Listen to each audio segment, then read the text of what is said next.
Well, I've got the 5 Gordini, belonging to Steve, back from Chris Tullett at CT Fabrication, who's done a lovely job of making a stainless exhaust to pick up on this manifold, because we couldn't get a front pipe sent from France, so he's made this, and I've got a 2-inch bit going all the way down under the car to the back.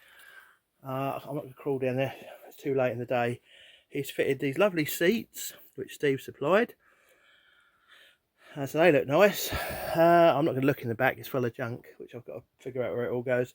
Next game is we've got some twin, whatever it is, 45 Webers going on here, which you've got to sit over on that side, so I'm just waiting for them to turn up, and then I can have some more fun, put a distributor in it and it should run.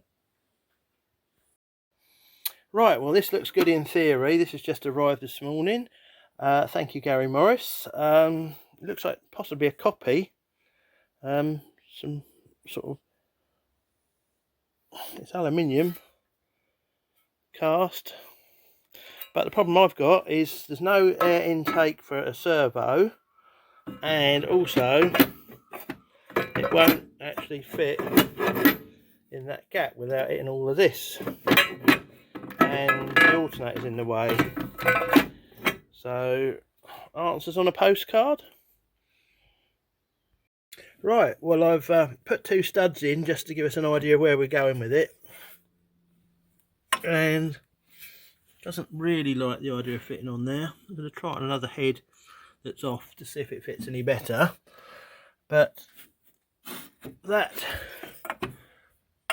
I think if I bolted that to there,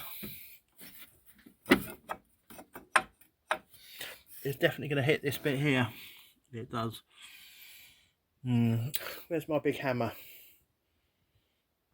Right, well, the manifold's on. Only way I could bolt it on was to take the alternator bracket off.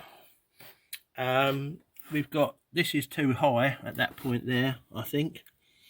I'm not going to get the new carburetor out of the box tonight, but I think we're going to need a certain amount of movement, as the engine's going to rock up and down a little bit, so that's going to need some attention. The alternator, not possible to put the alternator on the original bracket.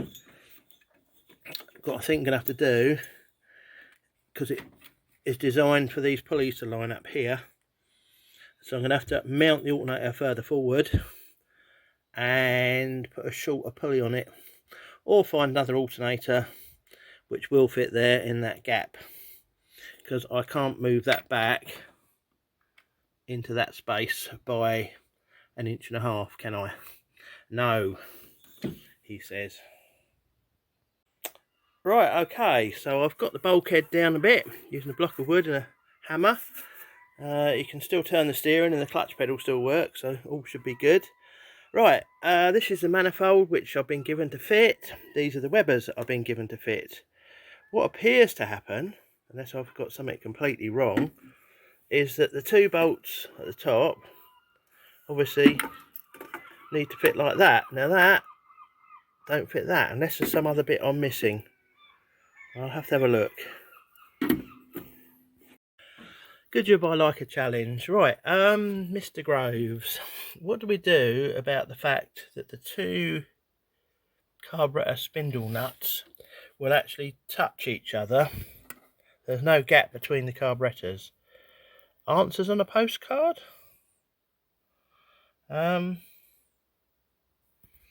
I've got that carburetor on, but you can't have 2 unless I cut a bit off the end of the carburetor, I suppose. I don't think you're supposed to do that. Look nice though.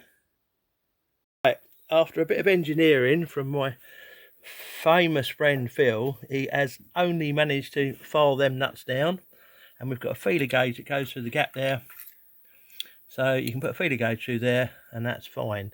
So I can bolt the carburetors on with the 10mm metric fine that have turned up, and we've got to figure out a throttle linkage on the side here, but they do both do what they're supposed to do, and we've got lock nuts on there at the moment, so I'm happy with that. Yeah, look at that. See, look at the nut in there, look at the gap in there. That's lovely, isn't it? Right, super.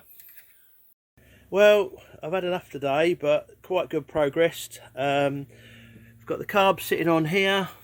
alternator on with a tensioner bracket, which I've fabricated so you can tighten it up. Belt fits, found a belt. That's nicely clear. Carbs are on, they clear that. Not bolted on at the moment, obviously. I haven't put the gaskets and the nuts on. Fuel filter, we've mounted that there. So I can connect the pipes up from here up to the T-piece without a problem.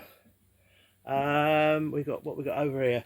Right, these silly throttle linkage bits you bought. Unfortunately, if I bolt them on top of the carb, I don't think I'm going to shut the bonnet. But I could be wrong. Let's have a look, see what happens. No, I think, yeah, that'll be too high. So, right, have to have a rethink, and I'll make the throttle linkage coming off this bracket here, and pull down off the side of here somehow. I'll work out the length I need to get an arm dropping that way and pulling that way, and I'll make a cable and linkage up. Right, well that's it. Okay.